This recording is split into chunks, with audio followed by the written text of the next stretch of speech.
Okay guys, Motorcarnut here, and today we're going to be replacing a real wheel bearing on a Mazda 3, I believe from 2004 to 2009. This is the wheel bearing we're going to be replacing. It's a very common failure. They make a lot of noise. I'll show you when I take the other one out. For the job, you're not going to need a couple of hand tools. You're going to need an impact wrench or a breaker bar, a 22 millimeter socket to take off the lug nuts.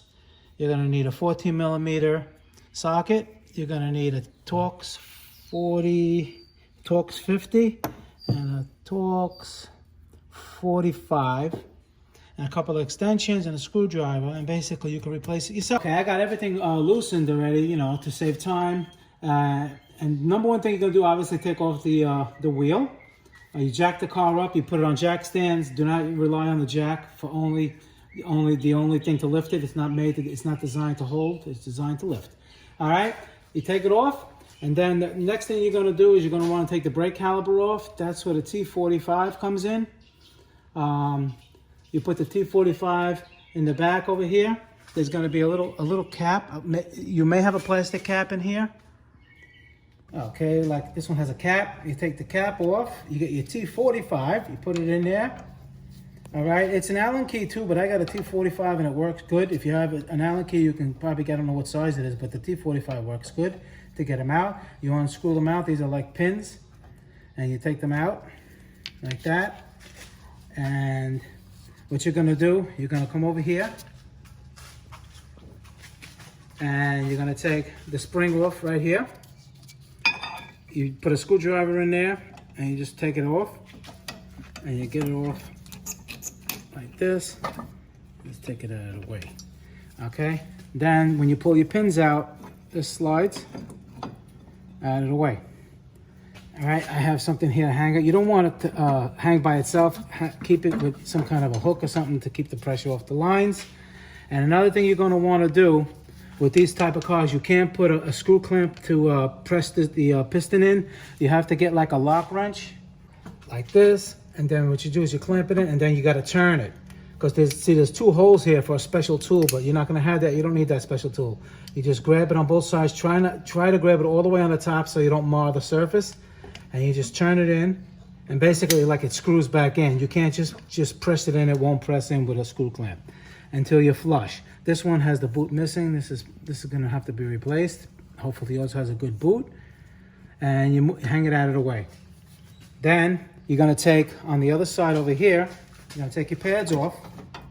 All right, you take your pads off. Then you're going to have over here and over here, you're going to have 14 millimeter bolts. You take them off.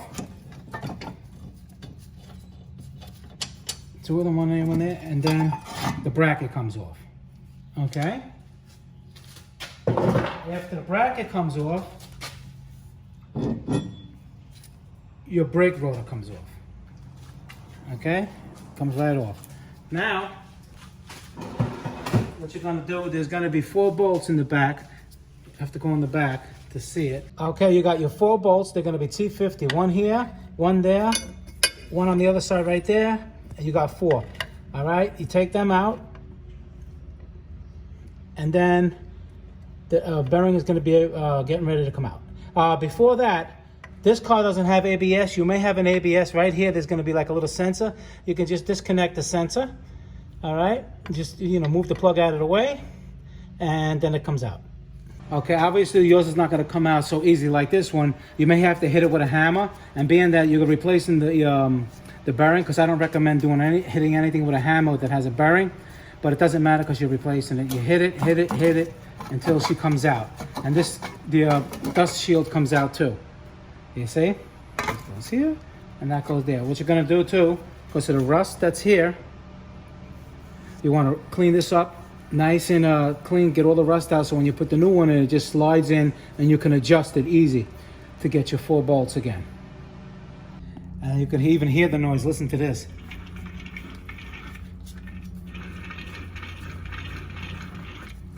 Versus a brand new one.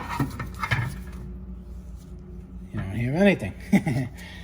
All right, a lot of times the noise you're going to hear, and you can even feel it's all crunchy in there, You know, they just blow. I mean, it just happens. It's not Mazda, only Mazda, or this and that. All cars fail. Everything fails and everything. All right. So now, what you basically do, you get your new one. Okay, so you line up your dust shield again with the holes. Same thing with here. And they're all different. They're all offset. So you may have to like spin it around. You see how they don't line up right there? You may have to spin it around a couple of times. You see it don't line up? It lines up. It lines up like that. See, so what you do is you take it around like this. So you know where you got it. You put this, line it up there. And you put it in. See how it goes in nice and easy. You don't have to hit it. Don't hit it with a hammer or nothing like that. You get your T50s. You have 4 of them. You tighten it up. And you take it from there.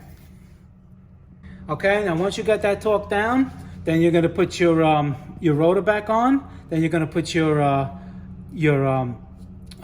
caliper, the caliper bracket, and then your caliper. Like I said, you're going to turn your piston in with the lock wrench, like I showed you before, the vice grip, and then you just reverse the procedure, and you're done. All right, guys, Motorcarnut. Please subscribe, hit that like button, and any questions, just leave them in the comments. I answer all my questions. All right, see you guys in the next video. Thank you for watching.